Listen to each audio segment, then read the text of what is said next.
All right, let's get right into it. We are breaking down a really fascinating panel discussion that's painting a pretty intense picture of what's happening in Victoria, Australia's second biggest state.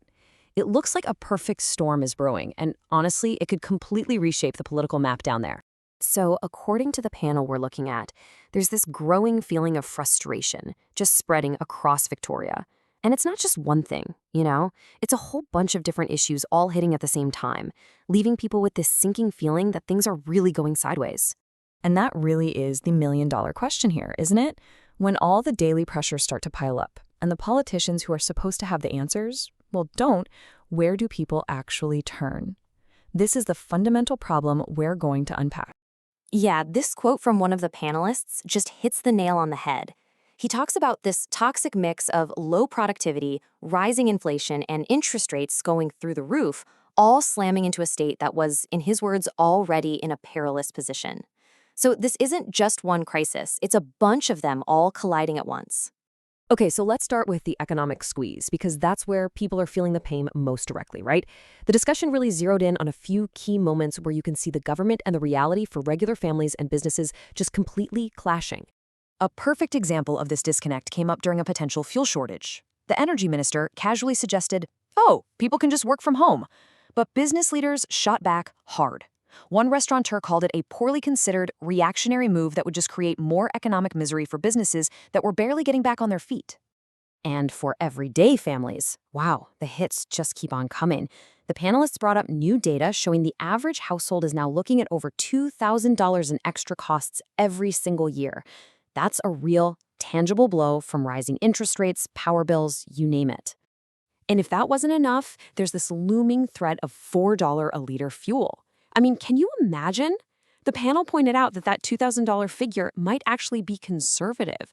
A number like $4 a liter is the kind of thing that really grabs you and makes that economic anxiety feel very, very real. All this economic pressure is even sparking things like strikes. The panel brought up the teachers' union demanding a 35% pay raise. They didn't see it as just a wage issue, but as another symbol of an incompetent government that let things get so out of hand. But you know, this goes deeper than just money. The panelists argued that there's this broader feeling, this sense of decline, that Victoria, a place once seen as the place to be, is now actually losing its edge. And this isn't just a vague feeling. There's some pretty shocking data to back it up. A Herald Sun survey found that 36%, that's more than a third, of Victorians are actively thinking about leaving the state. As a panelist said, that's not a decision you make lightly. That is a massive red flag.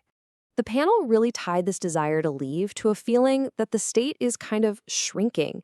They used this powerful phrase, death by 1,000 cuts, pointing to things like losing the Grand Prix from Phillip Island and maybe even the Avalon Air Show.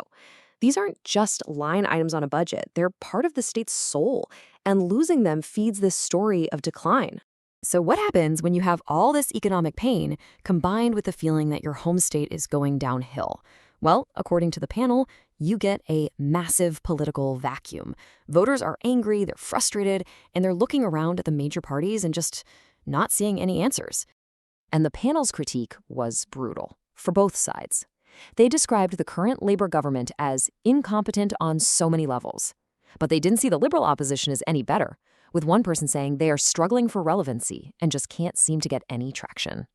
This quote really says it all. The panelist flat out called the Liberal Party's strategy foolhardy, specifically their public stance of refusing to even think about deals with other conservative parties. At a time when people are desperate for a strong opposition, this was seen as just a huge political mistake. You know how they say nature abhors a vacuum? Well, so does politics. And when there's a void like this, something always rushes in to fill it. According to this discussion, that something is Pauline Hanson's One Nation Party, which is apparently making major inroads by capitalizing on these very failures. And the platform they're running on is tailor-made for this moment of frustration. The panel reported that Pauline Hanson is promising to scrap large-scale renewables in favor of coal and nuclear, offer tax breaks for families, and even get rid of the Department of Climate Change entirely. These are punchy, clear policies designed to grab those fed-up voters. Now, this is where the conversation got really interesting. A panelist mentioned a comment from a Liberal MP who was worried that voters looking at One Nation just don't understand what's going on. Basically, a view that the voter is just confused. But the panel jumped on that immediately, saying that attitude is the whole problem. It's so patronizing. Their argument was that you never, ever tell a voter they don't know what they're doing. The people considering one nation are often really engaged. They're paying close attention, and they're making a deliberate choice because they're just that unhappy with their other options. So, let's step back and pull all of this together.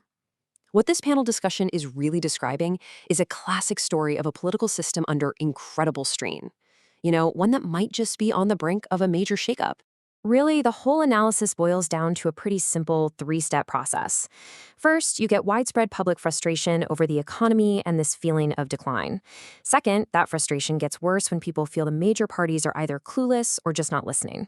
And third, that opens the door wide for a populist alternative with a clear, direct message to come in and fill that void. And that kind of leaves us with one big final question. While all the little details are specific to Victoria, the costs, the politicians, the issues, is the basic pattern something bigger?